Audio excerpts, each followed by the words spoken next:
네, 민주당 김병기 전 원내대표에 대한 수사가 뒤늦게 속도를 내고 있습니다.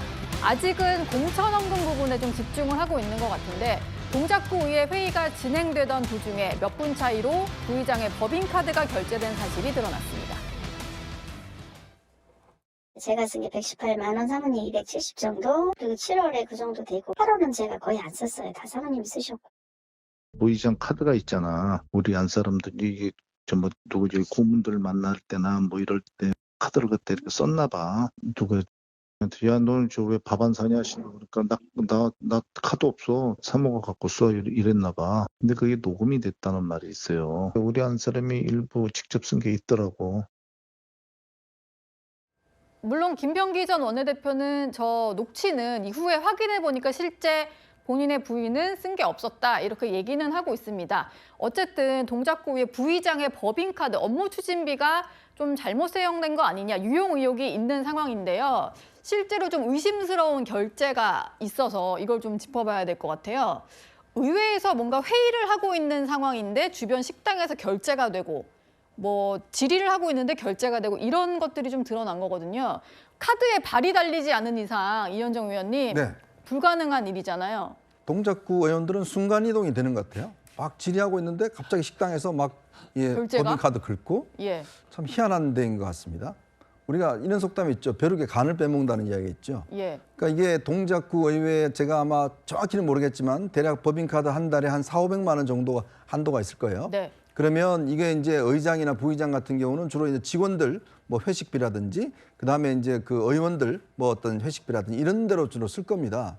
그래서 이제 아마 밑에 있는 구의원이 그 부의장한테 아니 이거 좀 밥 좀 사. 그러니까 나 없어. 사모님 쓰는 것 때문에 내가 하나 쓸 수가 없어. 한도가 다 됐어. 그렇죠. 이렇게 그러면. 이야기했다는 예. 거 아니에요. 아니 본인이 구의원의 사람들 위해 써야 되는데 문제는 사모가 갖고 와서 다 이제 긁었다는 거 아니겠습니까? 저는 김병기 의원이 돈이 없으신 분도 아니고 그리고 또 사모님이란 분이 이 정치하고 전혀 어떤 공적인 이 분이 아니잖아요. 네. 근데 왜 저걸 가지고 가셔서 그냥 썼는 것인지 또 더군다나 뭐 어떤 집에 선결제 뭐 얼마지 해놔놓고 자녀들이 뭐 수시로 가서 뭐 먹는다든지 뭐 이런 방식 의혹도 했는데 있었죠. 예. 아니 그 정도는 본인 해야 되는 거 아니에요? 이분이 뭐 돈이 하나도 없는 분이 아니고 알뜰살뜰 모아서 아파트 옮겨가서 거기에 돈을 뭐 모았는지는 모르겠지만 예. 이런 식으로 자신의 구의원들을 마치 자신의 지갑처럼 예를 들어 구의원들의 법인카드를 자신의 지갑처럼 썼다라는 것 자체가 그래서 저는 솔직히 김병기 의원뿐이겠냐 또 이런 생각도 솔직히 듭니다.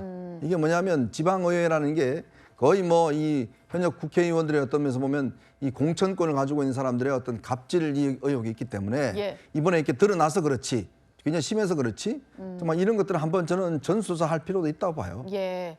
국회의원과 또 지방의회의 어떤 관계까지 좀 의심된다 이런 말씀이셨습니다.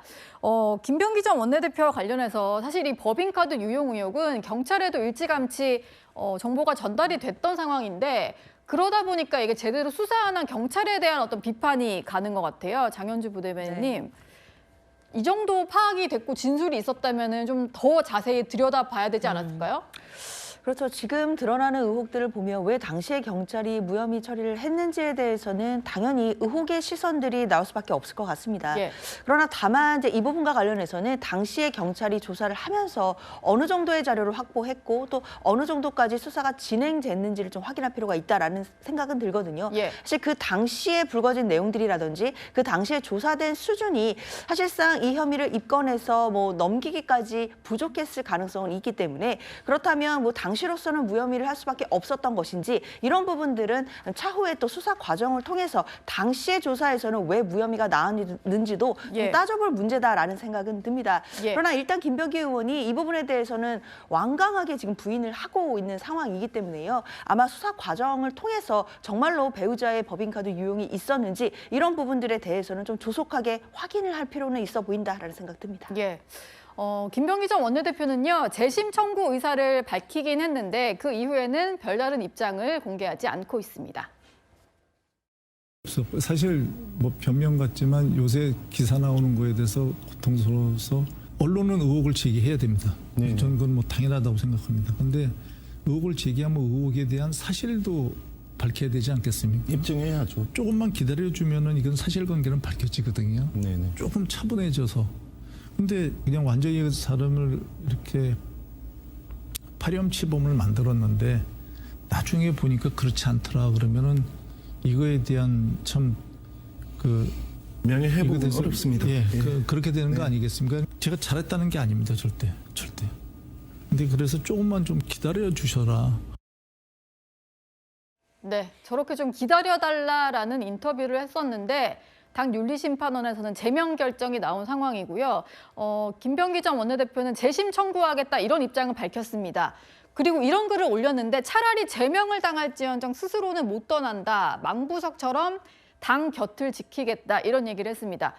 여선웅 부대변인님, 이게 지금 당에 좀 부담이 되는 상황인 것 같기는 한데 어떤 전략을 쓰려고 이런 얘기를 계속 하는 걸까요? 좀 지켜달라 의원들에게?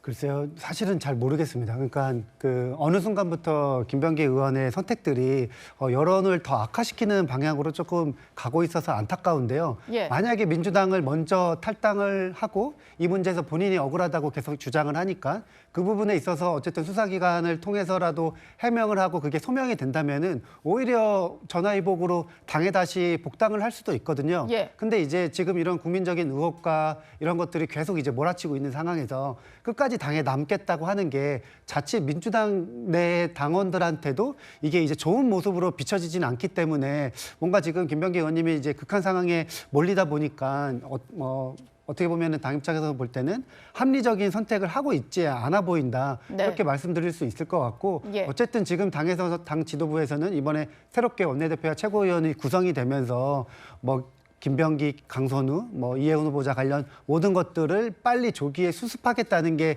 당의 큰 이제 분위기거든요. 그런 분위기에서 재심을 간다. 그 재심에서 다시 그것이 인용이 돼가지고 본인의 주장이 인용이 돼서 제명 결정이 취소된다. 뒤집힌다? 네, 뒤집힌다. 그거는 쉽지 않아 보입니다. 예, 가능성이 좀 없어 보인다 말씀 주셨습니다.